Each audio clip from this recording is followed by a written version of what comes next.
Geelong-based family-owned and operated business that has been involved in the cleaning supplies industry for many years, specialising in the sales and distribution of a large range of quality commercial and domestic cleaning products. Affordable Cleaning Supplies aims to save their customers both time and money. They pride themselves on quality products and exceptional customer service, and their service includes providing a no-obligation, free-of-charge site audit to find best practice procedures for your business, offering a prompt daily delivery service to Geelong and the Surf Coast by utilising their own delivery vehicles, courier services, and Australia Post to provide fast and cost-effective delivery solutions, offering free on-loan dispensing equipment for most of their products, as well as supplying environmentally friendly green options wherever possible. They can even arrange product training for all of your staff.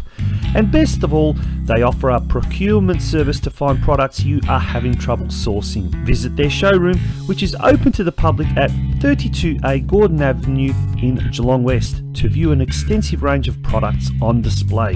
Affordable Cleaning Supplies also has a sister company, Affordable Hospitality, opening soon at 11 Crown Street in South Geelong. Come and see them for all your hospitality equipment and food packaging needs. Give Affordable Cleaning Supplies a call on 1300 650 277 or visit their website at www.affordablecleaningsupplies.com.au. Good evening and a very warm welcome to you wherever you may be. Thank you very much for joining us here on the Geelong Region Soccer Show. We are looking forward to tonight's show. It is going to be an immensely huge one, an educational one at that as well. And we are going to take a trip down memory lane, and we're going to look at some of the clubs that used to grace our fields all around the Geelong region and are sadly no longer with us today. My name is Tonci Prusac, and I'll be with you over the next hour and a half. And so too will be the man, the legend, the co-host extraordinaire, Steve Curtin. Steve, a very warm welcome to the show tonight, despite the cold weather we've been having today. Yeah, well, it needs to be a warm welcome. I was going to try and make a cup of tea before we got to start, but the show just comes around so quick. I didn't quite get time to get a hot drink. It would have been good as opposed to a cold one last night. So, no, looking forward to tonight having Roy to come on and go right back. We're going to go back. Like 100 years or so into the annals of the history of football around Geelong and clubs preceded us. Today we can thank for being in the place we are today. Is pretty special, and it's a story that we need to be telling, and having Roy to do so, we're very lucky, very privileged. The Roy that you speak of is indeed the doyen of the football historianism, or the historian of Australian football, Roy Hay, who is obviously a resident of our great area, our great region.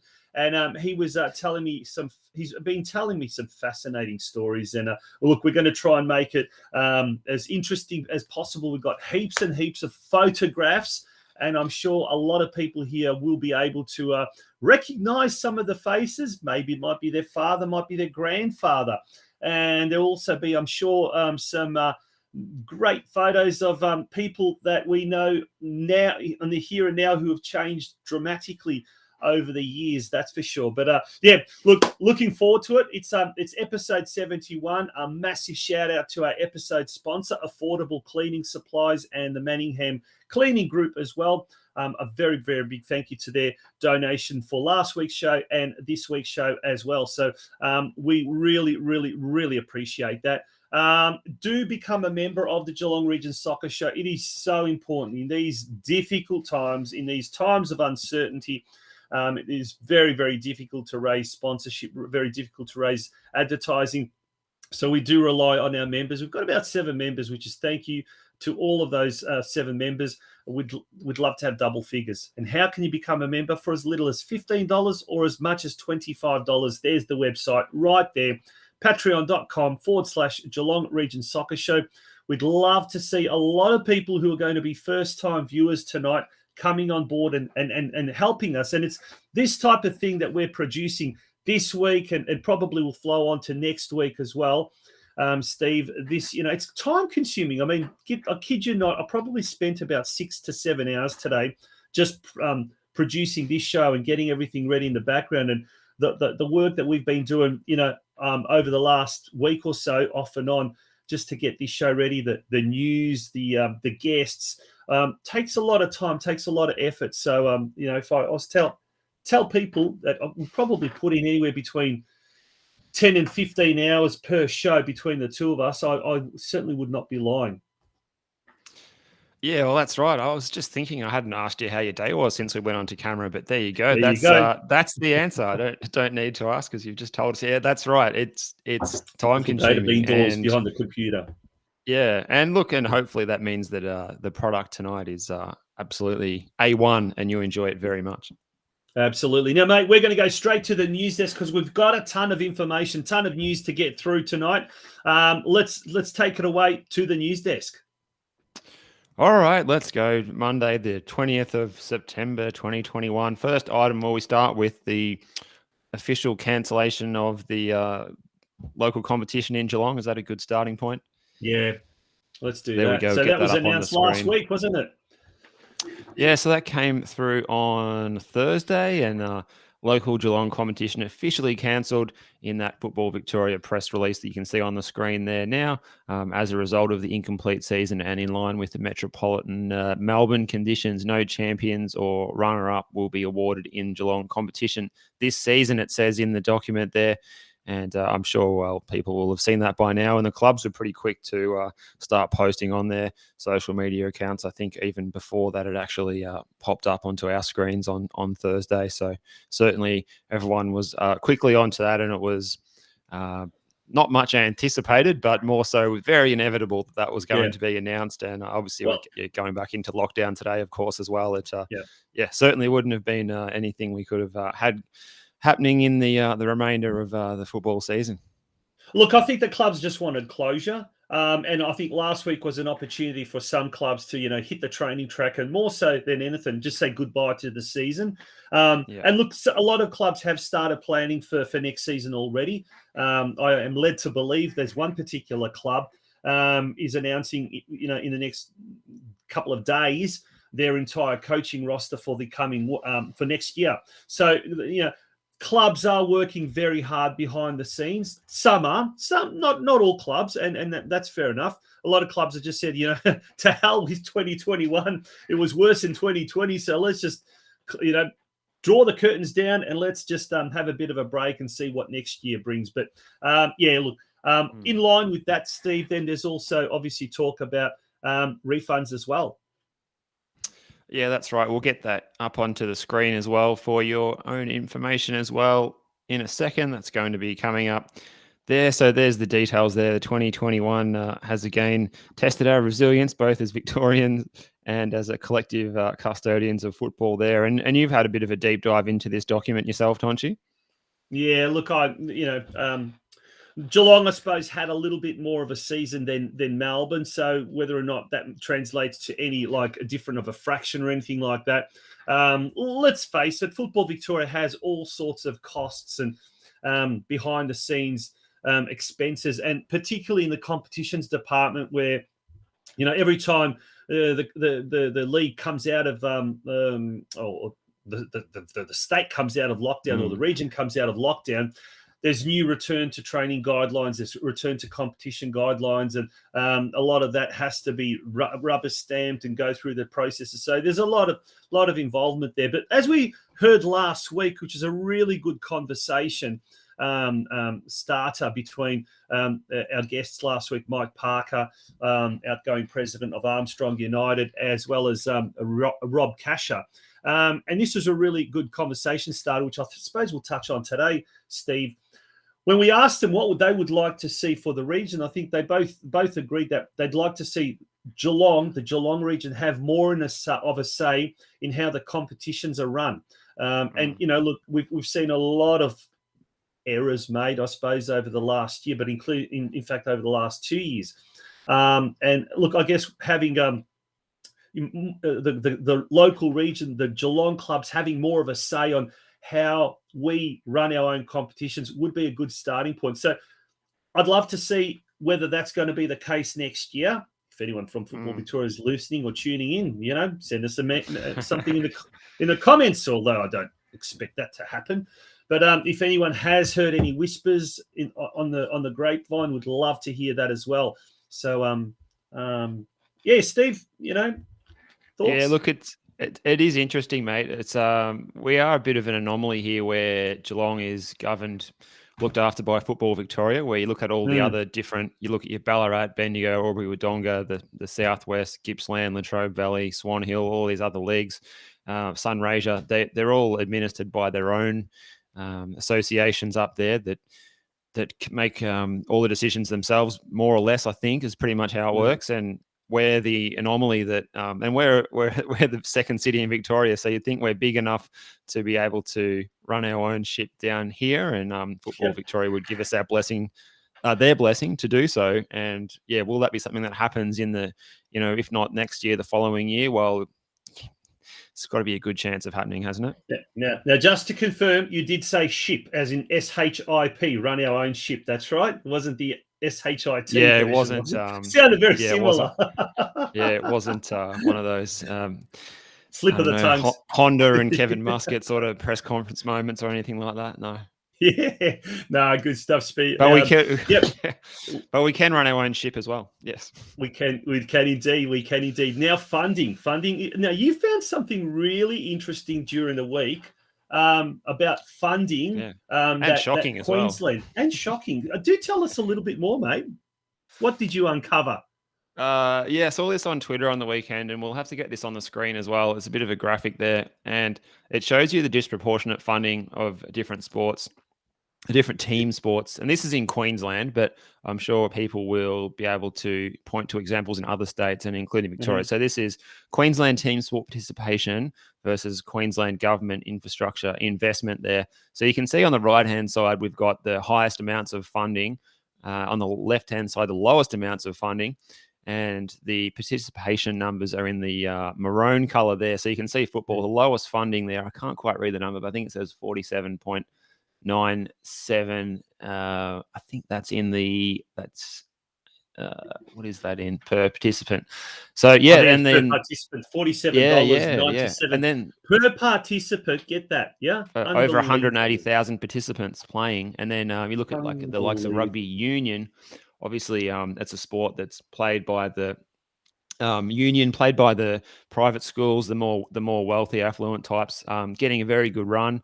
Sports like football and netball not getting the same service from the government. So yeah, with the Women's World Cup coming up in Australia and stuff, we've really got to put the spotlight on these sort of things. And that's what we're doing here now. And it was good that This is Football Queensland put this graphic out, and good on them for doing so. And yeah, I'd like to see the other states. Absolutely. Put together these numbers as well, and we need to tell the narrative, because that's not fair. Yeah, I'd love to know more details there, but that is just shocking, as you said. No other words to describe it but shocking. Yeah. Now, moving along to something else, Queensland, which is probably a little bit more positive. The FFA Cup kicked off last week, involving some Queensland clubs. I know it's kind of rubbed salt into the wounds of Victorian and New South Wales clubs, but at least we've got a little bit of Australian football happening at the moment. And hopefully, before the year's out, maybe the Victorian clubs can also become involved. So let's move on to the FFA Cup. Yeah, so we saw the first game on Tuesday. It was Peninsula Power hosting Brisbane Roar there. It was a good win for the Roar in the end, with some of their new signings getting on the score sheet. 3-0 winners there against the NPL Queensland side. So, I think they'd hoped that the Power might have had a bit of form from their league season, whereas the Roar were coming off a bit of pre-season action. But yeah, it didn't quite work out for the Power. And then a really good game up at Cairns, Edge Hill United and Gold Coast Knights that we spoke a bit about last night on the show. And yeah, it took until about the 86th minute before Gold Coast Knights could break the deadlock in that one, and then Timmy Cale's nephew came off the bench to score a injury time sealer as well, with his first involvement in the game. So that was good to see there, I suppose, for the Gold Coast Knights. The football and there's games coming up there. Family, that's right. All right, round of 32 continues this weekend. Tuesday, tomorrow night, Lions FC taking on Casuarina. Casuarina. Oh, that's it. That's up in Brisbane, and that's going to kick off at 7:30 p.m. So, mind you, all of these games at the moment are live and free on 10 Play, the app, or however you want to be able to. I don't think you can. You can't access it on free to air, can you? Like, you have to actually get the app, don't you? Yeah. It depends what sort of TV you have, I suppose. You could just work it out. But true. you know what to do. You people are good with technology. Yeah. Sunday, all the action then moves over to the west in Western Australia, where we actually have our first, I guess it's an interstate clash. Florey Athena from Perth taking on Adelaide United. And that also... Tuesday's interstate too, because Casuarina are from Darwin. Oh, they are too. Yes, they are too, Northern Territory. Yes, I stand corrected. But the Sunday game is, in fact, the first round of 32 game that is being held on a weekend. So hopefully exciting. That's one of the innovations that they are bringing to the competition this year. And then next Wednesday night at 6 p.m, it's ECU Joondalup from Perth versus Adelaide Olympic. So that is an all NPL affair. That should be another good one. So looking forward to that. From the other part of the country, other side of the country to the other side of the world. Overnight, we had some more games played in the EPL. Steve, take us through the latest round of matches in what has been a rather exciting round 5 of the EPL. Yeah, that's right. It all started Saturday morning our time. Newcastle and Leeds 1-1 before the early game on Saturday night. Brentford got the win over Wolves 2-0. Watford can find a bit of misery on Norwich, 3-1 there. Arsenal, second win on the bounce, 1-0 over Burnley in that away fixture. Southampton held Man City at Manchester, so that was a pretty good result for them, of course. Liverpool kept going, 3-0 over Palace. Another 3-0 was for Aston Villa over Everton. And then last night we saw Brighton. They had to rely on Lady Luck there, but they got the win 2-1 against Leicester. Man United went to West Ham and got a 2-1 win as well. And in the other match that wasn't so close, Chelsea 3, Tottenham 0 there at Tottenham's patch. So that is the full round of EPL completed. That is match day 5 done and dusted.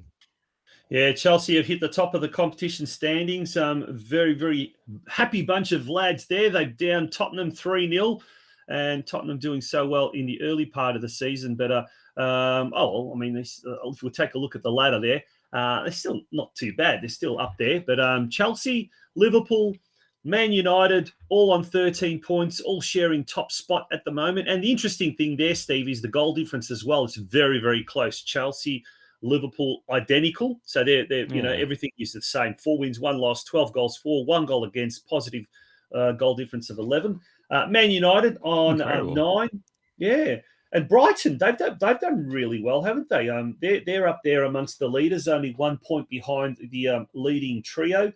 Man City, Everton, they're also figuring rather prominently. So, look, it's early days yet. We expect it to be nice and tight, but it certainly is very, very tight at this stage of proceedings, eh? Yeah, that's it, mate. Looking forward to next weekend. We've got Chelsea, Man City to kick off the round as well, so it's fantastic. Going to be good to see. Oh, and Man United, Aston Villa at the same time, as we were saying last night. Spoiled for choice with those 9:30 kickoffs this coming Saturday night, and they'll, if you don't want to watch the AFL Grand Final, if you get sick of that at halftime, certainly be flicking over to these games. Yeah, Chelsea, Man City, that should be a ripper. That one. What a time! 9:30 p.m. Saturday night. It just makes you kind of wish that one weekend's just finished and the next weekend can't come soon enough. So thank goodness for the EPL. That's for sure. If we go back to the ladder, we're going to look at the bottom half of the EPL ladder. Down the bottom, Newcastle, Burnley, and Norwich City, who have started their new campaign in the EPL with 5 losses from their opening 5 games. Things not looking good there. Arsenal in the last 2 weeks have recorded 2 wins, so they're slowly moving up the ladder. One stage, I think 2 weeks ago, they were on the bottom. Now they're kind of moving their way slowly up. That's it, 2 wins in a row. Yep. Top half, yeah. All righty, now let's turn our attention to the Serie A competition in Italy. And let's take us through some of the results there, Steve. Yeah, well, the big game overnight was Juventus and AC Milan. It ended 1-1 in that particular fixture, and there was a bit of a rout at Empoli as Sampdoria came and took a 3-0 win there. Spezia got the win on the road at Venezia 2-1. Points were shared in Rome with Lazio and Cagliari 2-2, and a bit of a thriller with new coach effect working out quite well for Verona as they defeated Roma 3-2. And I haven't caught the highlights from that one, but I'll be pretty keen to go and check that out. Bit of a thriller. Igor Tudor, who I believe... Yeah. Now, here's a little bit of a fun fact. Igor Tudor actually has a cousin here in Geelong, I do believe. The Stojilkovic family of Bell Park or Bellpost Hill. Have some sort of relation there or something like that. So first cousins here in Geelong. There we go. The Geelong connection does it again. And then Udinese and Napoli tomorrow morning at 4:45. So if we have a quick look at the ladder there after 4 rounds, Steve. So Inter Milan looking pretty good so far, defending their title, made a really good start in the league. And at the other end, Salernitana, they're yet to open their account. Hopefully they can get on the board soon. They're still stuck on no points. Obviously Milan and Milan also on 10 points as well. So, Inter Milan and Milan leading the way. Round 5 is going to be a midweek competition, a midweek round, sorry. There's some really good games that are going to be happening there as well. I guess sort of pick of the games there. Fiorentina, Inter Milan, that's a pretty good one. Milan, Venezia, that should be an easy win for the Milanese team there.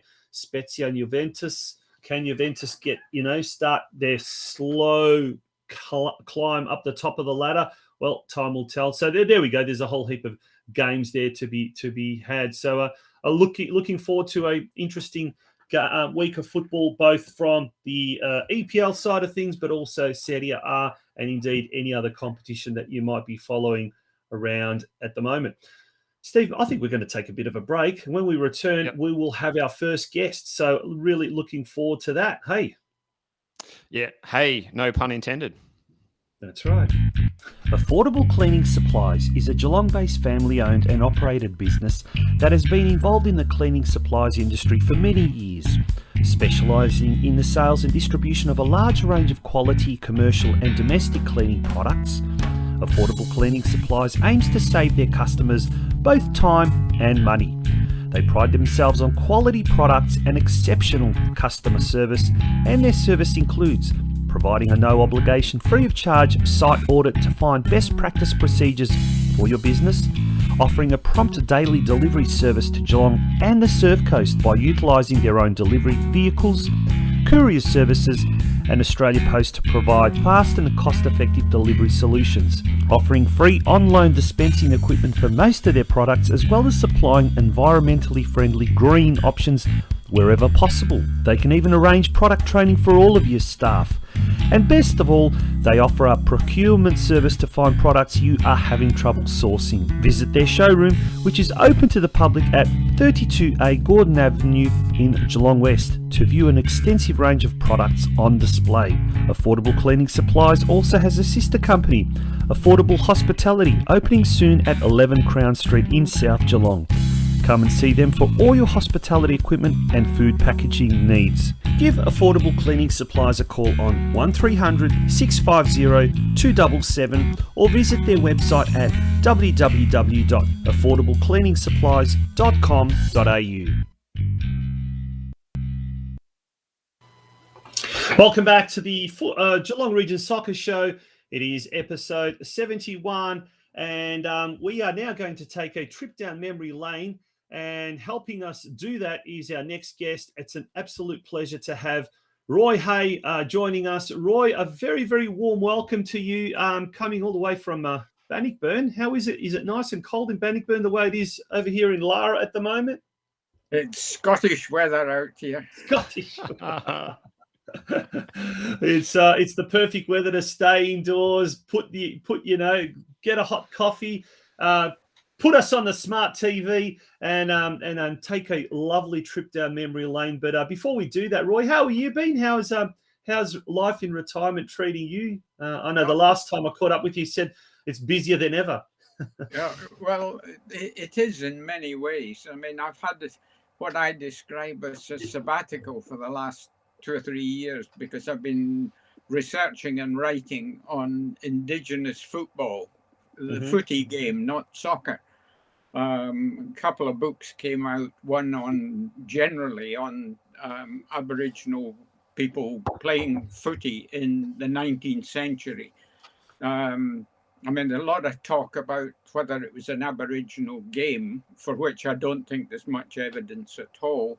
But in the years after the arrival of the Europeans, the few remaining Indigenous people saw the white men playing their game and thought they could do that, and they managed to force their way into it in the periphery of Victoria, in the missions and stations where they were confined.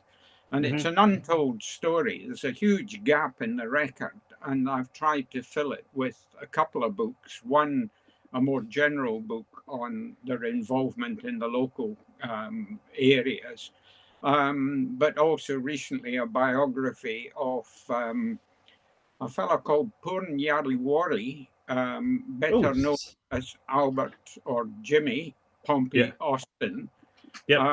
Played one game for Geelong in 1872, and he is the only Indigenous player to do so, to play at the top level in Victoria in the whole of the 19th century. And it's not until the 1930s that you find people like Alf Egan and Doug Nicholls, Sir Doug Nicholls, forcing their way into the game. So this is an unsung hero. And next year it'll be 150 years since he played that game for the Geelong Footy Club. So there'll be a big celebration of that. Now, Roy, when we're talking about the 19th century, football was quite big in Victoria around about that time. And in fact, it was, well, football, when we say football, association football. And then something happened where, unfortunately, Aussie rules got a head start on association football and never looked back. But if this hadn't happened, who knows? Soccer or football, as we call it, would have and possibly would have been the main sport. Now, tell us a bit what happened there in the wider Geelong region to give Aussie rules a little bit of a head start back in the day. Yeah, it's really an interesting story because in 1850, and this is only about 15 years after Geelong was founded, you find people playing 11-a-side and 6-a-side games of what I describe them as small-sided, 11 players, sometimes fewer, predominantly kicking games, not that there might be a little bit of handling, as there was in early association football, but predominantly kicking, and they were played for money or for other prizes. Now, these existed all over Victoria, all over Australia after the Europeans arrived.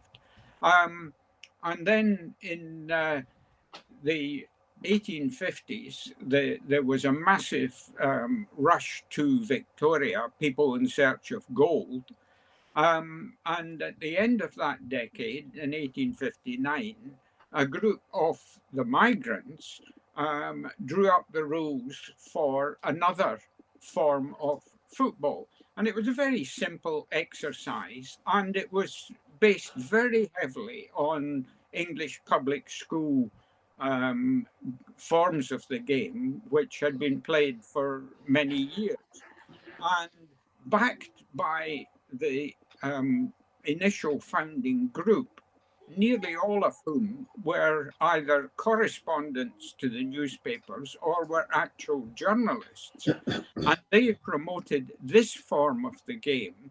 And so the game that might have evolved easily into association football was more or less written out. And what happened in the next 20 years was that there was no influx of people to Victoria. In fact, people were leaving Victoria in numbers. Because the gold rush was over, is that right? Was over. And we had what I have described as footy's first free kick, because there simply wasn't a cohort of people with an association football background arriving to challenge the locals. And they had a bunch of people in the early days who, as I say, were not only players but journalists. So they promoted this game. And it wasn't that they were, as happened later on, that they were down on association football. It was out of pure ignorance. They had no idea what had been going on, and they had no challenge from overseas. So, as I say, for 20 years, footy had what was virtually a free kick. And by the time the next wave of migrants comes in the 1880s, footy is very well established. And although there are soccer matches in the 1880s, the first interstate games are played in 1883. There are cup and league competitions in Melbourne, in Victoria, and starting also in New South Wales. The first interstate matches are played in 1883. But from then on, soccer is always playing catch up.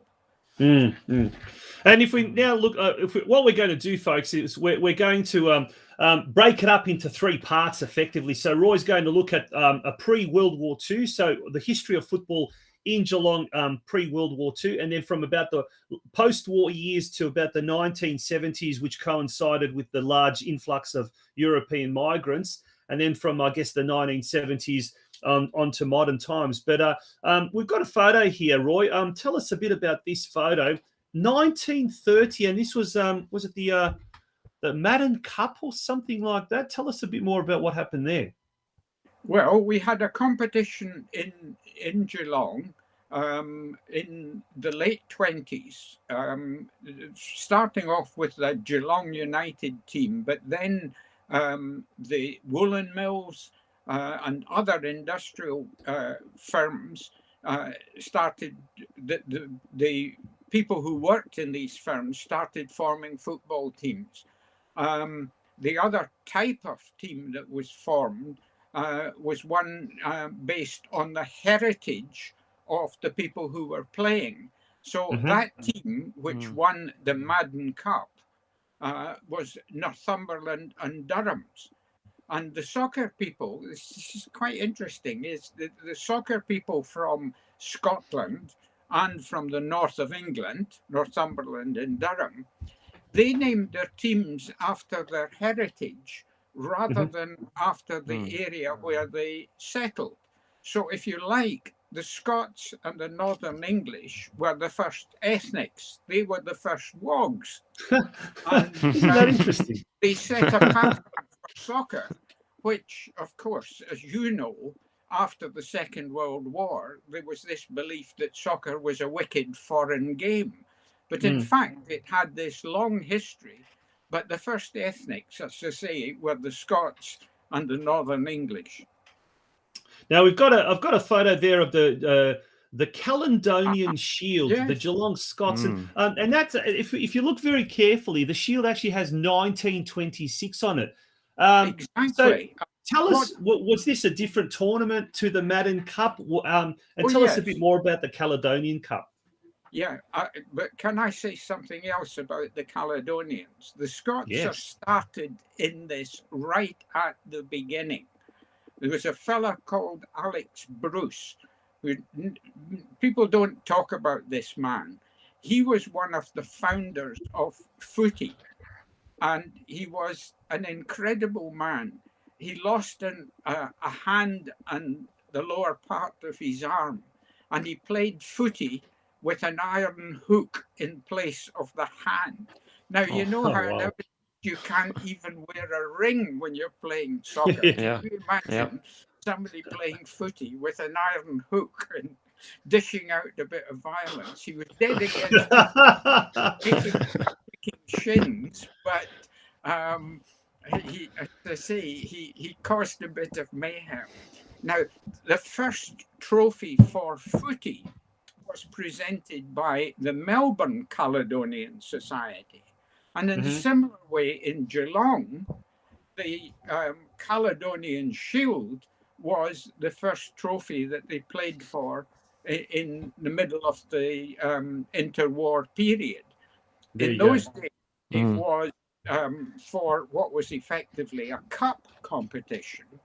And it finished up in the hands of Geelong Scottish, who promptly won it in the post-war period when it was used as the trophy for a league competition.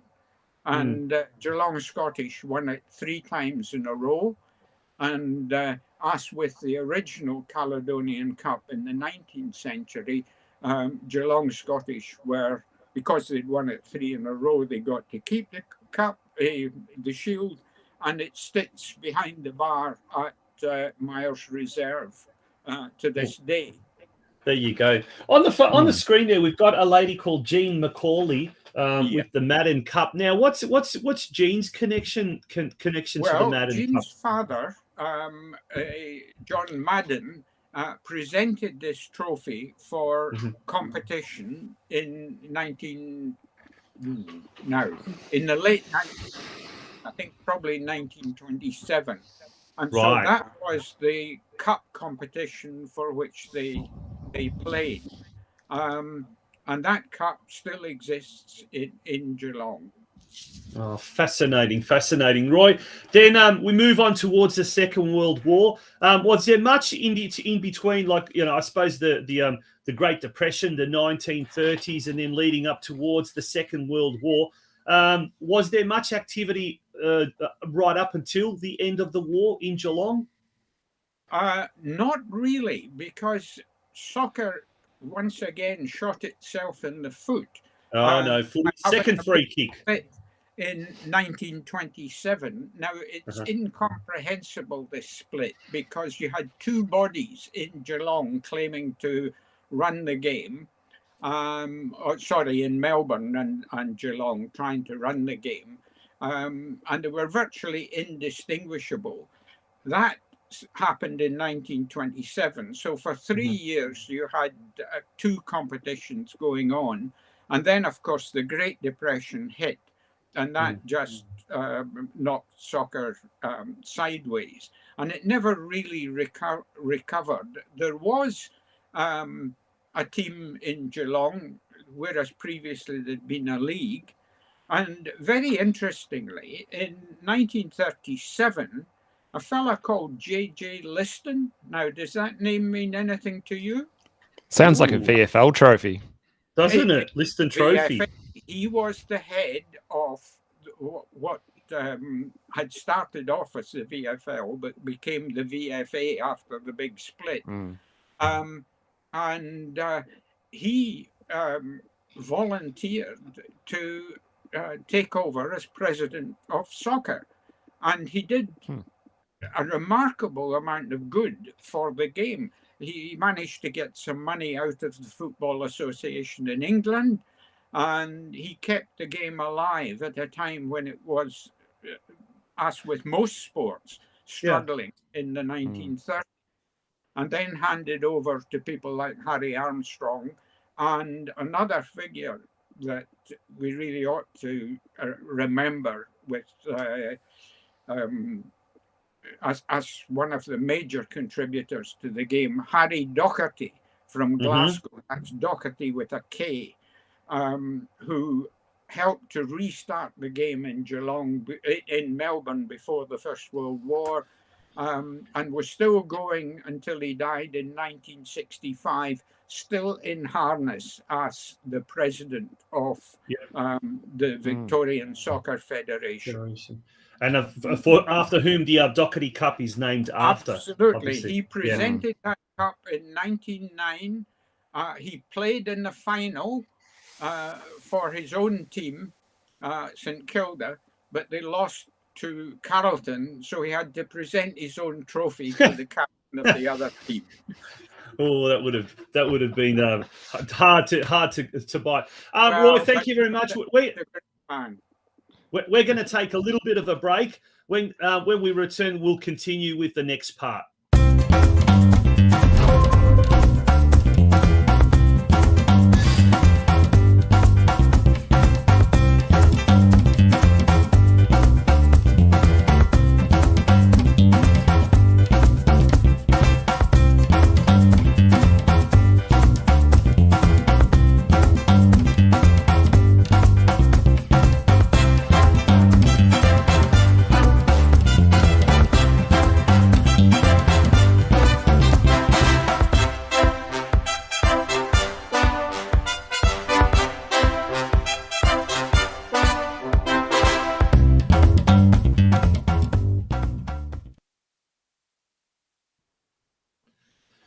Welcome back to the Geelong Region Soccer Show. It is a very, very interesting and an educational episode tonight. We are speaking with leading Australian and local football historian, author Roy Hay. And we've just had a little bit of a trip down memory lane, Roy, looking at football in Geelong before the Second World War. Obviously, during the Second World War, not much happened. But then things started to get really exciting, coinciding with the big influx of migrants, which happened over several waves from the 50s or right through till about the 70s, I say. Tell us a bit about some of the clubs that particularly in the 50s, rose to prominence in Geelong and what happened with soccer or football in Geelong in that period. Yeah, the game was kept alive by people like Harry Armstrong and, as I say, Harry Doherty.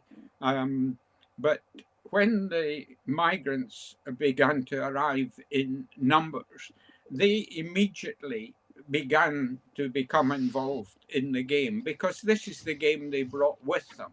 They had soccer in their blood and they were determined that they would continue with the game. The point I think that is sometimes overlooked is how important the soccer clubs turned out to be, not just for what they did on the field, but what they provided to these new migrants who arrived often with no English, with no knowledge of Australian society. Many of them had really wanted to go to America or Canada, but finished up here. Not unlike a Jewish fellow who came on an immigrant ship, and when he found that the destination was Australia, he just jumped overboard. But for those who got here, fair enough. The soccer clubs were often the bridge into this strange society. I've often said that the sensible migrant arriving in Australia looks for a job, gets himself a house, a roof over his head. They're mostly male, the ones I'm talking about, and then looks around for a family. And that, I think, is the common pattern. But if you ask me, I've got a list as long as my arm of people who arrived in Australia and went straight down the soccer club. And it was the soccer club that got them the job, got them the house, and in many cases got them the family as well. And taught them Australian English, taught them about this strange Australian English society in which they found themselves, and so on. Because there were no, there were good neighbour councils and there were churches and so on, but there were so few organisations in those days set up to cater for migrants. And so the soccer clubs filled that gap. Several of the clubs that I know about actually ran language courses for their people. Yep. And of course, the were, if you like, the place where you could go and pick up knowledge from the immediately preceding group of migrants, and they would help you come to terms with Australian society. And they also played blooming good soccer as well. Yeah. Absolutely. Roy, you talk about a lot of these players getting met as they arrived on the boat and poached to go and play for a certain team. Absolutely. There was one player that you found out about that was asked to go and play for a certain team. He couldn't understand his teammates' vocabulary, but it turned out that his opponents he could understand and ended up changing teams. That was Fred Nogler, Robbie Nogler's dad. Fred arrived and went to Croatia, and they were playing Karajo, who were German at that stage, and or at least had a number of German speakers in the team.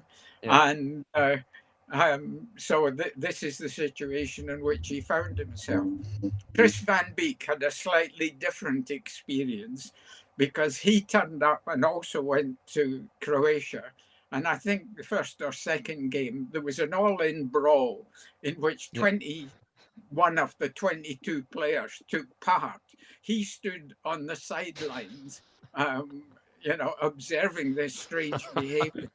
On the Thursday night, he was hauled up before the committee and told, "You play for Croatia, you fight for Croatia."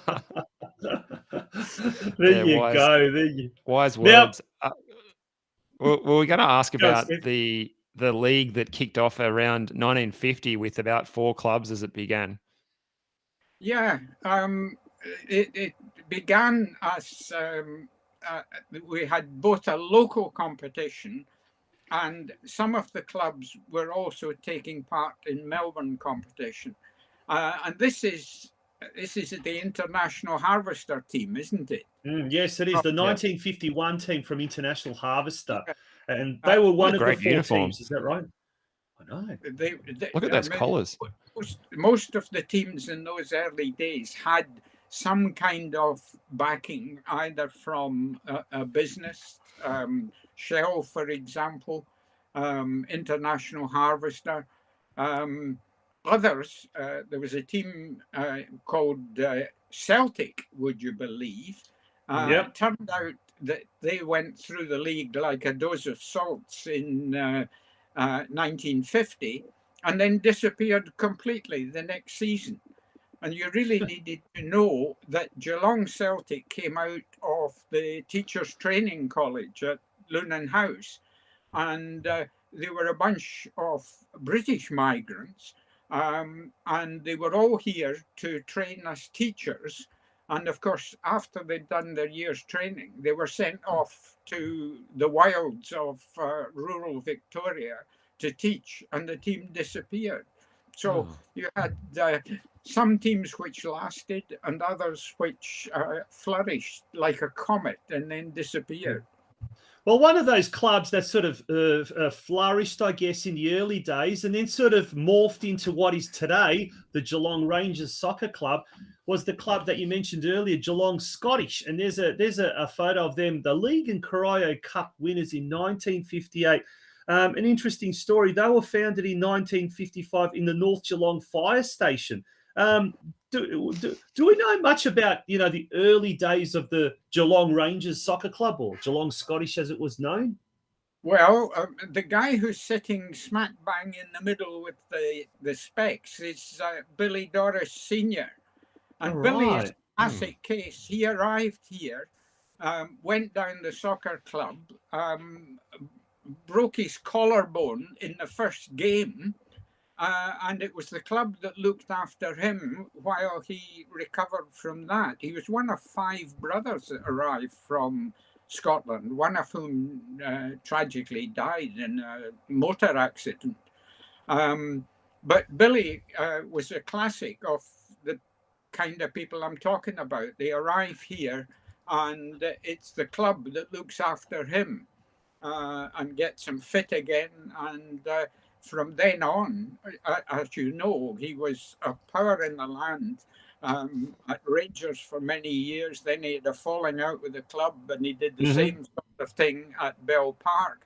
and he had two sons who were important in the game, Billy Doris Jr. and Eddie Doris, both of whom contributed a huge amount to generations of young Geelong players over the years. So it's a classic story of the kind I've been trying to tell. Now there's a on the Geelong Rangers website. There's a little bit of a history about the club, and this was written by Paul Miller. So we must give Paul credit for this. And there it is. We actually put this up on our Facebook page during the week, and it says in 1955 in the North Geelong Fire Station, 6 men, and this is interesting, 1 woman and a teenage boy were holding a meeting that would shape the face of Geelong soccer for decades to come. So even back in the 50s, when I guess women weren't so involved in any sport or in things like this, the Rangers or Geelong Scottish had 1 woman involved in, and how ironic or coincidental that years later, the last 2 presidents of the Geelong Rangers have been women in Kylie Chapman and Lisa Brooks. So the club was very, very progressive even back in the 1950s. Yeah, it's interesting because I have a strange relationship with Geelong Rangers. They've been very good to me, very good to a generation of youngsters that I helped to get to the National Youth League. On the other hand, I find the Scots, in some cases, are the most clannish of the lot. It's just interesting from a personal point of view. That's all. Now, are we going to hear some family history from you, Roy, that you had a grandfather who actually ended up playing for Glasgow Celtic? Is that the reason why they were a bit indifferent to you? And you've actually written a book about that, haven't you? Yes, I have, and it sits, I must say, it sits in pride of place on Ange Postecoglou's desk at Celtic Park today. There's a photograph of his father, and propped alongside it is the story of my grandfather. Because he was captain of Celtic when they won the league and won the Scottish League 6 times in a row. This is going back before the First World War. There you go. Interesting stuff. Wow. Now, in the 1950s, the Hungarian community was quite significant in those days, straight on the back of, I guess, the post-war migration, but also the Hungarian uprising of the mid-50s. And there were, in fact, not just 1, but 2 Hungarian clubs in the 50s. One of those was Toldi, and there on the screen. Tell us a bit more about the Hungarian involvement in local football, which has continued to this present day in some shape or form. Yeah, absolutely. Well, you know that the Hungarian Revolution occurred just around the time of the Melbourne hosting the Olympic Games in 1956. So there were a lot of Hungarians had already begun migrating to Geelong and Victoria. But obviously, when the Russians invaded and when the country was taken over by communism, many more made their way overseas, and Geelong benefited from this. And as you say, there were at least 2 Hungarian teams, and Hungarians played for many of the other teams as well. So there was a very considerable influence on the game for that period after 1957-58. And I guess one of the most well-known Hungarians that was to arrive in Australia post-war and post the Hungarian Revolution was none other than Les Murray, the famous Les Murray, whose name was Urgay. Yes. Exactly right. Now, in the 50s, speaking of other community that I'm quite obviously connected to this community. that was very significant for the development of soccer or football in Geelong was the Croatian community. Now, obviously, people know that North Geelong Warriors is a Croatian community-backed club, but prior to that, there were, in fact, 2 Croatian clubs in Geelong, one that is no longer around, this one on the photo, and another one that eventually was to become the Melbourne Knights, or what is today the Melbourne Knights. But this club, Zagreb, in 1959, now I've got a very family link here. The gentleman in the top left-hand corner, Marko Vlahovic, was actually a pioneer of the Croatian community here in Geelong. And he is single-handedly the reason why my parents came out in the late 60s from Germany, where they were living for a year, because he's actually my great-grand uncle, I think it is, or how it works. My mum's side of the family. And an interesting story here. In Germany, 1968, all the immigrants were told that they would have to leave. It was only a rumor, by the way. And my parents, having fled communist Yugoslavia at the time, said, no way are we going to go back to Yugoslavia. And my mum said, I think I've got a great uncle somewhere in Australia, wherever that is. And Roy, at the time, in the late 60s, there was a white Australia policy where a lot of Europeans were being brought out to Australia for all sorts of reasons with a one-way ticket, all paid for by the Australian government. And around about that time, there was a massive influx of migrants to Geelong. And as we said, one of those was HNK Zagreb. There's a lot of familiar faces, and we'll put that up there. But that was the start of soccer really, really growing in a major way.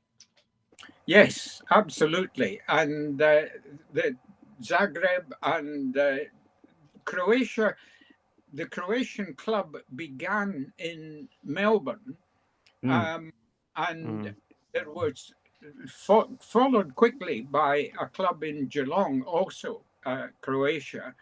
And Joe Radojevic, who was the secretary of the club, got a phone call from his opposite number in Melbourne, who said, we are short of players for a cup match. Can you help us out? Joe said, yes. How many players do you need? He said, 7 and a goalkeeper. Just a little bit short. just a little bit, yeah. Some idea. So eventually, Joe brought Croatia to Geelong, and it played in Geelong from really throughout most of the 50s, from about 54 to 59. When they won the league and should have been promoted into the top division.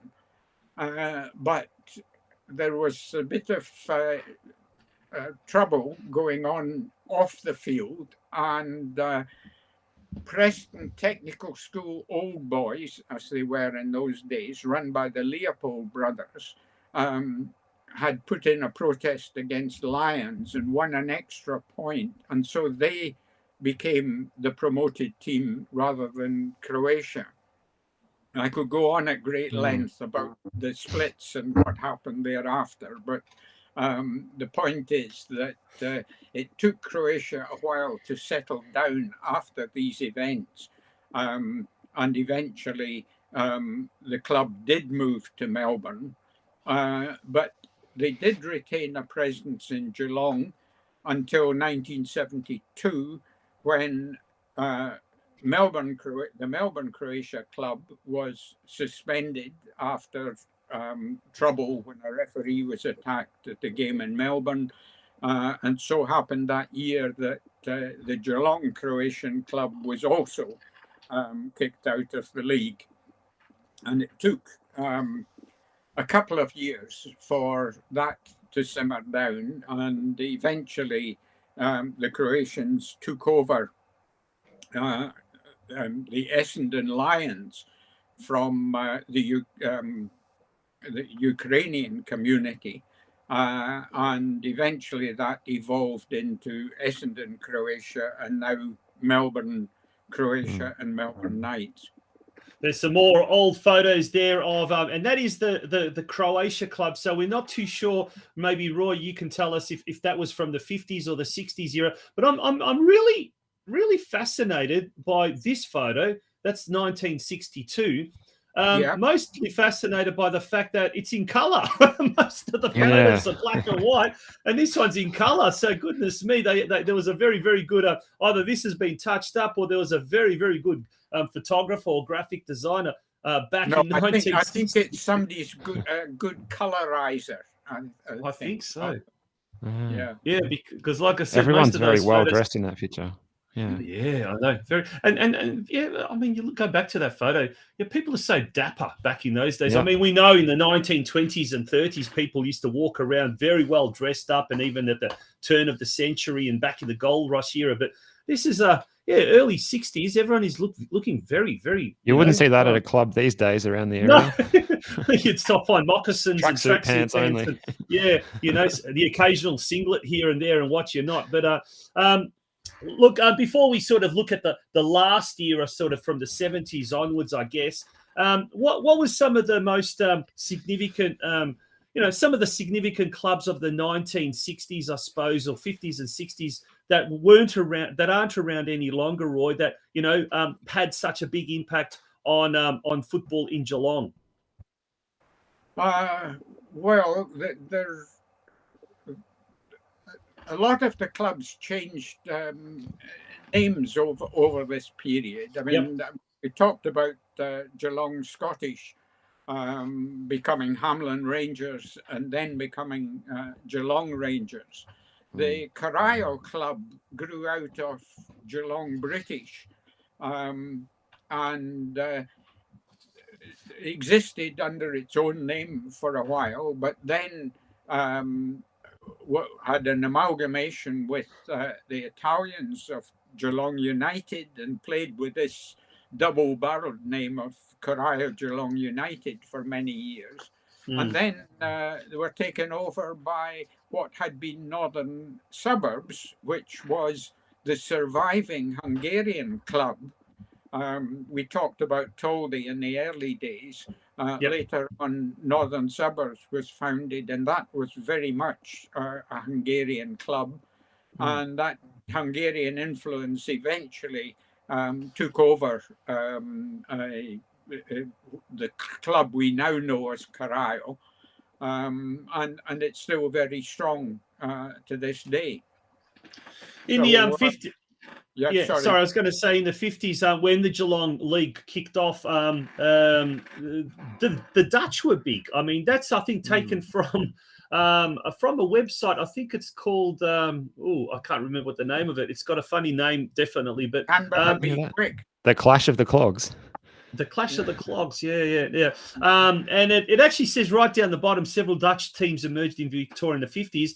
3 sides were established in Geelong in quick succession: Shell, Olympia, and DSG, which is the Dutch Society of Geelong.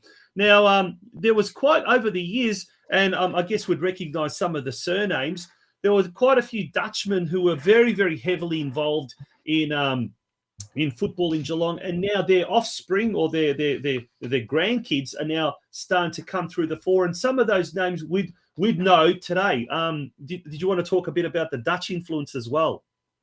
Well, remember that the Shell company is Royal Dutch Shell, and so there's a lot of people come from the Netherlands direct. But there are also people who come from what was the Dutch East Indies, now modern-day Indonesia. So there are 2 strands that feed into the Dutch migration to Australia. And again, people like Peter Langendijk is another of those migrants who arrived and got himself injured and got down the soccer club and so on. So he fits my model. And as you say, there were several Dutch clubs. Olympia had 3 teams at one point. There was Wilhelmina. There was, I'm just trying to remember, there was the Dutch Society of Geelong, the DSG. And so the interesting thing about the Dutch, to me, is that they had this huge influence over a very, very brief period. And then the Dutch seemed to disappear, whereas some of the other migrant communities had a strong and continuing influence in the game, obviously Croatians, Macedonians, and others. So you've got this pattern that is quite different as far as the Dutch are concerned. They're hugely influential in the early days, and then really have less direct influence. Now, there's a photo there of the old Hume Reserve, and that is like, I think, pitch 2, but further down towards Separation Street, you could see that there was another pitch, but there was a further pitch a little bit to the north, I suppose, and then further up the top near Barton Street, where there is one pitch now. So in total, Hume Reserve had like 6 pitches at the height of its popularity, I suppose. When did Bell Park really become kind of like the mecca or the heartbeat of Geelong soccer? Was that sort of in the 60s and the 70s? Did that sort of coincide with the formation of North Geelong or Geelong Croatia in 1967? I'm not absolutely sure on that. I mean, what happened with Bell Park, you had a bunch of youngsters who were not getting a game at IAMA, the IAMA, the Italian Australian Migrants Association, which was the name that Geelong Football Club, Soccer Club, adopted in the mid-50s, playing in Inter Milan, dark blue and black stripes. So these kids went up to Bell Park, and they started in central Geelong, and then later on built this big club room and soccer pitch at Batesford. And although they're often regarded as Italian, that you can see that they tried to set their face against becoming a club of one group of migrants. There's still a strong Italian influence, but it's not a simple one club, one migrant group at Bell Park. And is that where Geelong United then kind of fused as another, like it was, I guess, Mario Gregorio, who's today the president of Corio Soccer Club. He, and I think we can move along to that now. I think there's a photo of Geelong United here. There we go. There's a photo of Geelong United. This is now we're into the 80s, but that was look at some of the hairstyles there. There's Rob Parmachotti, bottom left hand, second from the left on the bottom, and who's that right in the middle of the? Yeah, look at that hairstyle right in the middle, fourth from the left on the top. Do we know who that is? But God, this is the 80s now. But is that where Geelong United came sort of a little bit of a splinter from Bell Park? As you said, players weren't getting a go, and then another Italian club was sort of formed that was Geelong United. That's correct. Yeah, but I mean, you've got Pat Whelan on the right at the back. He's not Italian, he's Scottish. I'm just trying to Dinko Ulyard? I think the bottom left or in the sorry, go on. Yeah, go on, Serge. He's Dinko Ulyard, I think he is. The Croatian player, and he was a famous cabinet maker in North Geelong. Game at North, so yeah. And now Joe Pante, who's watching this and he's tuning in the comments section, he said, my uncle Vince Mortelliti was president and the first life member of the Geelong United Soccer Club. Well done. There you go. Thank you. And Jean Digia Domenico says goalkeeper Frank Gamina. Yes. Is that right? There you go. Right. There you go. Thank you very much for that, Gene. This is where your listeners can provide lots of information, because they're family members, there are people they grew up with, and so on. Yeah. Yeah, excellent. Now, what we might do, gents, is we might take a little bit of a break, and we'll have a little bit of a chance just to have a bit of a rest. And then what we'll do is we'll look at the mid-70s to the modern era, where there was quite a fair few clubs, quite a fair few hairstyles as well. Looking forward to that, and we'll talk about the more modern era, and a lot of clubs came and went in the recent era. So don't go away, folks. It's the Geelong Region Soccer Show Trip Down Memory Lane episode. Affordable Cleaning Supplies is a Geelong-based family-owned and operated business that has been involved in the cleaning supplies industry for many years, specialising in the sales and distribution of a large range of quality commercial and domestic cleaning products. Affordable Cleaning Supplies aims to save their customers both time and money. They pride themselves on quality products and exceptional customer service, and their service includes providing a no-obligation, free of charge site audit to find best practice procedures for your business, offering a prompt daily delivery service to Geelong and the Surf Coast by utilising their own delivery vehicles, courier services, and Australia Post to provide fast and cost-effective delivery solutions, offering free on-loan dispensing equipment for most of their products, as well as supplying environmentally friendly green options wherever possible. They can even arrange product training for all of your staff. And best of all, they offer a procurement service to find products you are having trouble sourcing. Visit their showroom, which is open to the public at 32A Gordon Avenue in Geelong West, to view an extensive range of products on display. Affordable Cleaning Supplies also has a sister company, Affordable Hospitality, opening soon at 11 Crown Street in South Geelong. Come and see them for all your hospitality equipment and food packaging needs. Give Affordable Cleaning Supplies a call on 1300 650 277 or visit their website at www.affordable. Welcome back to the Geelong Region Soccer Show. It's an absolute pleasure having Roy Hay with us tonight, leading Australian football historian, author,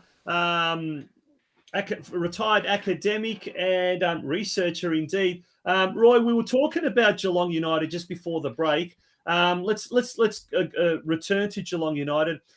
What after the mid 80s? I guess they were playing. Was it a Hume Reserve, or were they playing out at East Geelong at the time? I think that was the case. Yes. And what was their journey thereafter, and how did they end up to what it is today, the Corio Soccer Club? Well, they've had a mercurial existence. I don't know how they managed to survive for as long as they did. And I think it was the case that this was really a takeover of the Italian club by what was previously, as I say, Northern Suburbs. I mean, they had some superb players. They had a coach, Tiziano Cavalieri, right, who talked a brilliant game and did some very good things, but was a bit mercurial. And I think that it was always, it seemed to me, a train wreck about to happen. And finally, it was taken over or amalgamated with Corio. Yeah, one of the other clubs around about that time, also that was quite rose to prominence, particularly in the 70s, was a British club or Brintons, and they were formed off the back of the carpet factory, wasn't it, in Breakwater, and we're located just literally around the corner from where today Breakwater Eagles is situated. Yeah, a fella called Brian Pugh, who was also the secretary of what was the Western Victorian Soccer Association, the local league.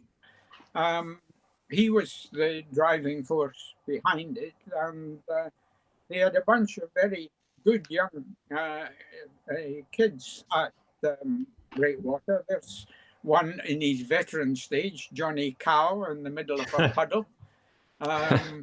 Who went on to referee quite a fair bit. Paul Mills, just visible at the back right. Yeah, playing against Croatia. And that there's many of the youngsters there in that team that who are all named in the photograph. Now that's one of the junior teams, because they were very strong as a junior club as well, wasn't they? Well, wasn't Brinton's? Like, they had a fairly significant junior section to the club, and a lot of those players went on to bigger and better things. Yeah, and they had Paul Halliday, who did wonders for Geelong soccer in so many ways. He came through Brinton's and developed into an absolutely excellent coach, and really did a great deal for the game locally.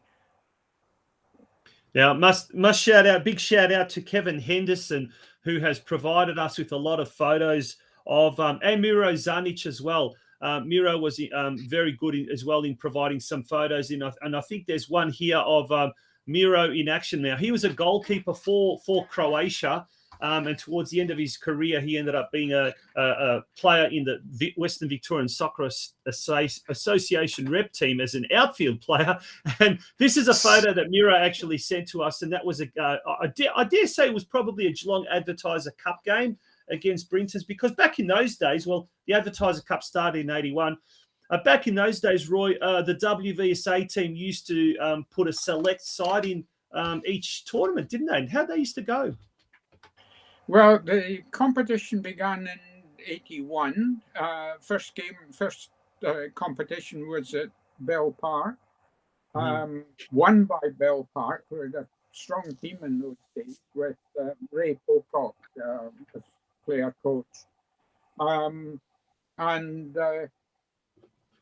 It was a marvelous competition. It came out of the events of 1981 when they set up what they called the Association of Geelong Clubs, with a view to creating a team to play at National League level, which unfortunately never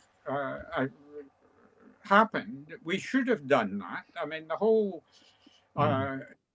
ethos at the time was that Geelong should have a team of its own to represent the area. But all the individual clubs, you would find that whichever club was doing well that year would decide that it could do it better on its own. And as a result, they pulled in different directions. None of them were able to sustain that for a great length of time. And we really missed an opportunity to create a team to represent Geelong. If we had one today, I think things would be much different. Yeah, it's such a shame. I imagine we'd have a lot more football infrastructure if that was the case. But moving along to 1985, we've got a photo of a WVSA team coming up here, looking splendid in their kits with the white with the blue stripe. Can you tell us a bit about that picture at all? Well, let's start with the goalkeeper, the absolutely incredible Everett Nelson, who is 2 years older than me, and I can't catch him. He is still as good a human being as it's possible to meet, and has bred 2 generations of contributors. His son Darren and his 2 grandsons have also played in Geelong. But it's a fair old team. There's Seth Early, second from the left in the front row, who'd been around forever. Also a very good player, but Seth would kick you off the park if he wasn't getting his way. Next to him, unfortunate, the late Peter Stamatovsky, who died tragically very young. As did Frank Sullivan, the fellow at the extreme left. Yeah, some good names there, good faces. And Everett Nelson was playing well into his, I think, 70s, maybe even early 80s. Oh yes. In the very first Geelong Masters competition, so that's about 5 years ago. And I'll never forget, it was Drysdale versus North Geelong. I was playing for North Geelong. Alongside me, there's Josip Skoko, ex-Socceroo. And then in the Drysdale goals was none other than Everett Nelson. It was surreal. It was just amazing. And players from both sides were just pitching themselves that night. It was down at Alco Park on pitch number 2. Cold, wet, windy night. Floodlights were on, but my goodness me, it was like a lot of kids, big kids reliving their dream. But it was phenomenal. The WVSA side, or Western Victorian Soccer Association side, obviously represented an association that is no longer around. But this next photo is of a very, very prominent referee at the time, who went on to become the long-term. Some would say president, others would say dictator of the Western Victorian Soccer Association, the famous or infamous Joe Capadonna. He was a very colourful character. But next to him, Roy, is none other than the now former president of North Geelong Warriors, a young man then, and he's certainly got hair, is young John Didlitzer. Now, that was at Bell Park. And can you see what John is saying? What has Capadonna done this time? You know, Joe's got a bit of a smile on his face, but look at the crowd. That was at the Bell Park it's Sports probably Club. A last-minute decision that affects the course of the game, or something like that. He loved doing that. Another good player. It's the smile on the face. Behind him is Nicky Plummer, who was a student at Deakin. Was the player of the tournament when we hosted the InterVarsity tournament in Geelong. And he and Craig, his brother, played really good quality soccer later, starting off in the WVSA, but later with the Geelong Soccer Club. Yeah. Interesting stuff there. Interesting stuff. Now, when it was the WVSA rep team back in the 90s, this is an interesting story, and I can remember this quite clearly. Back in the 90s, the only time you'd ever get Croatians and Serbians playing together was in the WVSA rep team. Now, that's probably a little bit earlier, but that's the 85. But in the 90s, you had them playing together. Speaking of the Serbs, they had a club in the 1990s that were quite prominent, quite strong in the local competition. But unfortunately for them, I guess they quickly fizzled out, because I guess they never had a junior club, or they had a few junior teams. Norlane West. Now, there's a lot of famous faces there.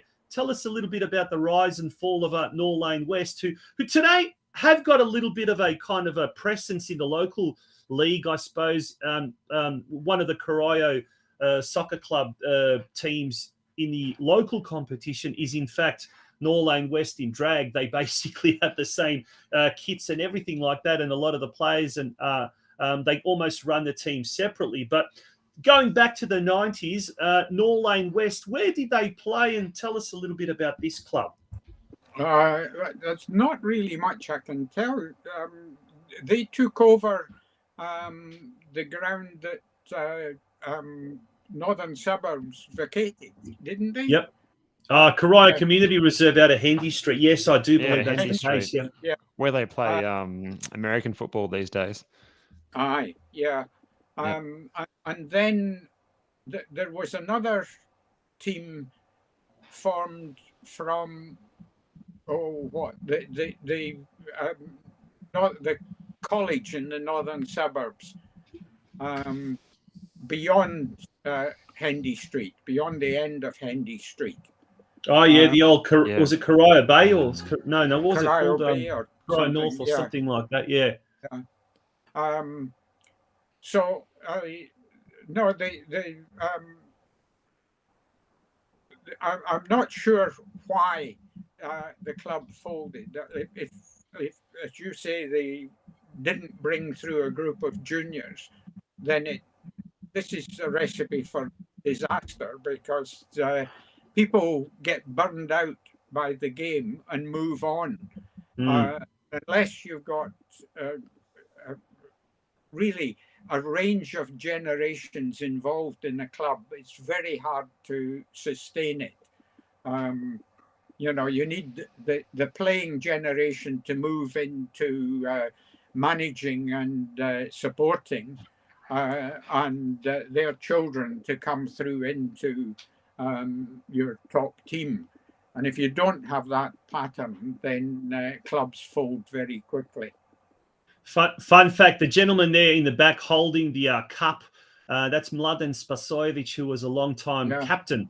And his son, Nemanja Spasojevic, I think went through the Geelong Soccer Club youth ranks, and then has ended up playing at Werribee City. And Steve, I think we've called a few times when North Geelong played Werribee City, or he's been in that team a few times. So there's been a few talented players come through the ranks from this team. Now, one of the clubs, there's quite a fair few clubs around about that time, Roy, Geelong Espanol, Geelong Olympic, Corio Cloverdale, I think the Turkish team, Geelong Star, it might have been called. But another one around that time in the 80s and 90s that rose to prominence. We haven't got many photos, but this is a photo of the Ukrainian club up at Lovely Banks, which was the home to Lovely Banks Kiev. Now, they were a very, very strong club. Tell us a little bit about all of those clubs that were quite prominent in the 80s and 90s.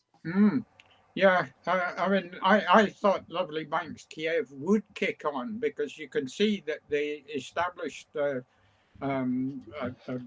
building, they had a good pitch, and they had youngsters. But for some reason or other, I suppose it's got to do with the chain migration, which sustained a lot of the clubs. That you'd get people would come to Geelong, and then there would be more than a trickle of successors would come from that part of the world, when they found out how successful the people who'd come to Australia and Geelong had been. And that helped to sustain many of the migrant clubs. On the other hand, you also needed the founding generation to set up a structure that would provide the basis for long-term success. And if your community was small, or if migration fell away, it's often very difficult for migrant communities to sustain themselves over more than a generation. The other thing is, of course, that in many ways, the soccer clubs were too successful, in the sense that the people who arrived here found their way into Australian society, and therefore didn't have as much need of the club as the parental generation did. And it's been fascinating to see how this going to play out with the modern generation. I mean, we've got people now, we've got the Karens from Asia, we've got the South Sudanese from Africa. We're getting migrants from different parts of the world, and they are going through potentially the same experience that your parental generation did, Tonci. Yeah, absolutely. And this is an interesting conversation that Mario Gregoria has got a lot of interesting stories to tell about Karaya's soccer club and the Karini and the Afghani communities, and their involvement with a lot of these newer communities as well. And I know through my involvement at the Leisure Time Sports Precinct, there's quite a fair few of the Karini members of the Karini community. They love their football, they love their futsal, and often in many cases they just now do it very informally. They get together, have a kick, and from first-hand experiencing watching some of these guys play, they're absolutely incredibly gifted, incredibly skilled, and it's just a shame that a lot of them don't play football, and for whatever reason, whether they can't afford it, cost is a bad thing. Yeah. Sorry, carry on. I said there's a bunch of Karens playing at Bannockburn with Golden Plains nowadays. Yeah, it's a lot of the younger kids coming through the ranks. I always feel for them because physically I see them come up against guys who are twice as tall as they are, and it really puts an awful lot of strain on them. They don't get a chance to display the skills that they have often. Now, some of the other clubs, we had Joe Ormino, the CEO of the Gordon, on a few months back, and he told us how, in fact, it was probably Joe that gave us the idea to start looking at some of these clubs that aren't around.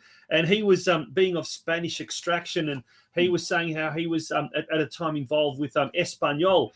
And there were, like we said, Geelong Olympic, and that was something that I've always been intrigued. Geelong had quite a large Greek community, but it could never really take off and have a big football presence in the way that I guess the Hellas's and Heidelbergs of Melbourne, or Sydney Olympics of Sydney, and almost every other city in Australia has. What was the situation with that? There is a reason for that, and I was like you. I mean, I always wondered why that didn't happen, but the bulk of the migrants from Greece who came to Geelong specifically tended to come from the islands. They were fisher folk. They weren't urban Greeks, and didn't have a football tradition like the Turkish-oriented Greeks and the urban Greeks.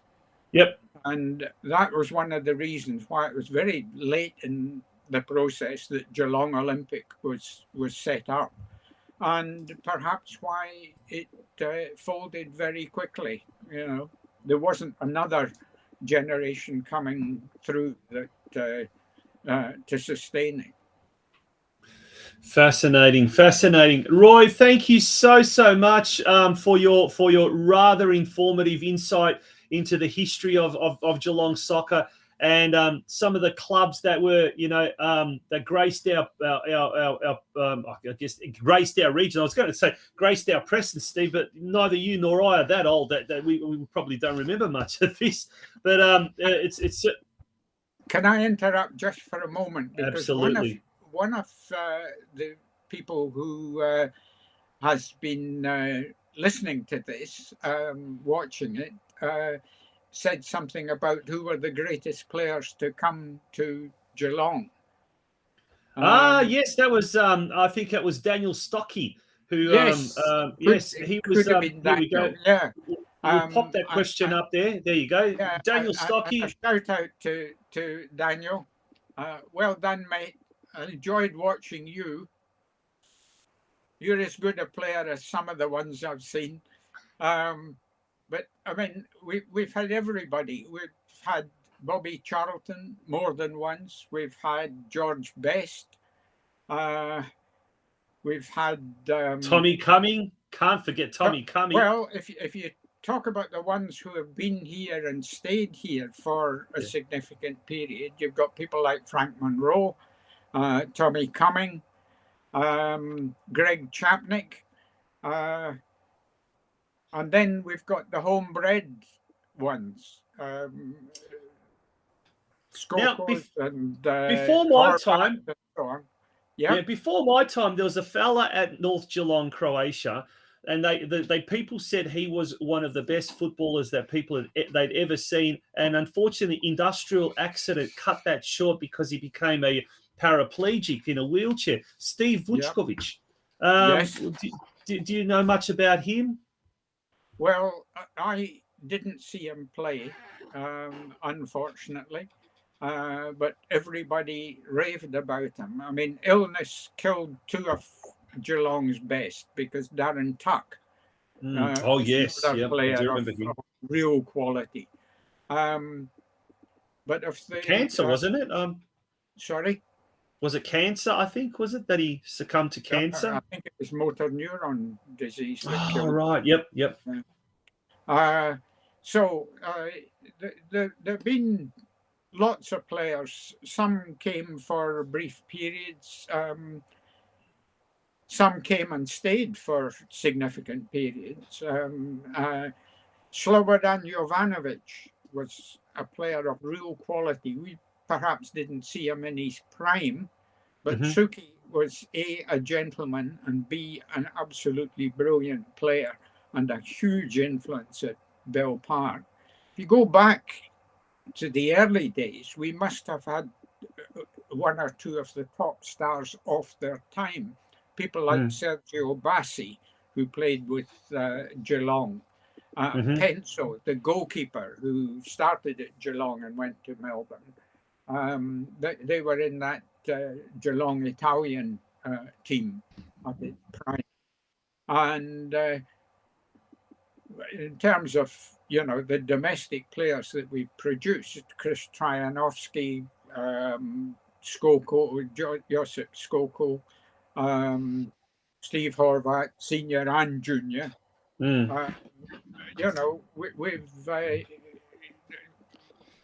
got, through our time in Geelong, we've been privileged to have at least some stages of the career of top players, either on the way up or perhaps when they'd passed their prime.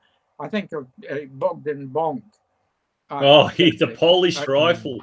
Not Geelong, the Polish rifle. I mean, he was a player of immaculate talent. I mean, he do things with the ball. He was so unfortunate that he missed being part of that classic Polish team that did so well in the World Cups. He was the next man to be selected, but he never got into the top Olympic or World Cup teams.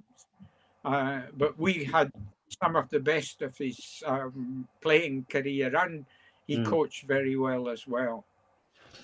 Mate, we could go on and on and on, and we surely could, but unfortunately, we're going to have to draw the line there. Thank you to everyone who's tuned in tonight, and there's some great names and people we haven't heard for a long time, but I'll have to leave you with this.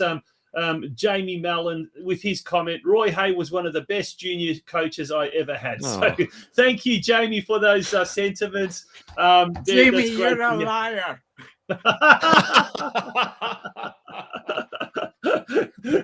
Good on Jamie Mallon there. I love Roy, you. Absolute pleasure having you on board, and we certainly will love. It's been a phenomenally interesting and certainly probably one of the longest episodes of the Geelong Region Soccer Show.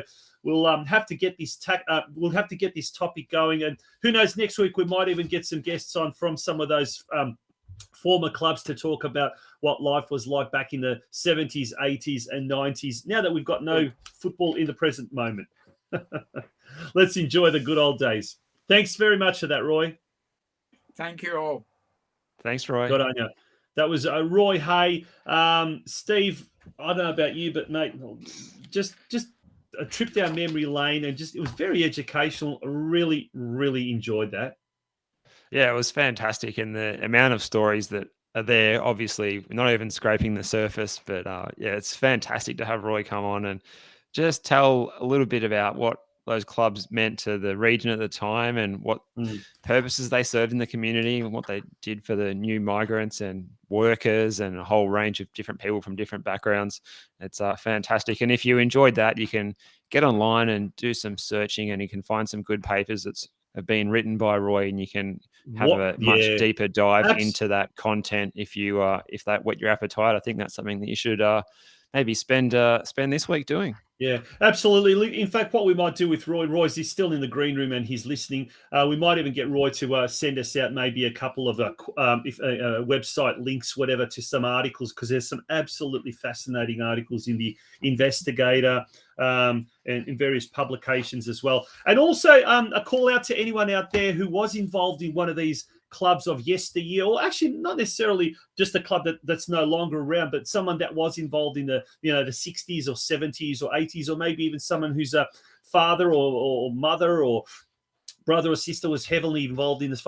We'd love to have you on the show. So do send us a private message, or you can email us at communitysportsmedia@gmail.com. That's communitysportsmedia@gmail.com. And we'd love to see who would be interested to come on next week's show and keep this conversation going about some of the glory days of Geelong soccer, Geelong football, and particularly the 70s and 80s, the halcyon era of those crowds, massive crowds. That crowd at that Bell Park Sports Club there is huge. It'd be good to talk about, speaking of different venues, it'd be good to talk about some of the former venues next week even, or in a subsequent show as well, that the trotting used to track exist. And there used to be a trotting track out in East Geelong near where the current day Howard Glover Reserve is. And I heard a really good story. Joe Pina, who's one of our members, I've got to tell you this story. This is the final story. Go on. He used to say back in the day when they used to go there to watch the Geelong United play, he used to go with his dad. The kids, they were just little kids, and if they were bored from the game, there wasn't much happening. They used to just play chasey and watch you not. He goes, they used to hide in the little boxes that used to keep the greyhounds. So the starting boxes or whatever, they used to just go around there and hide there and have a great old time back in the day. That's good.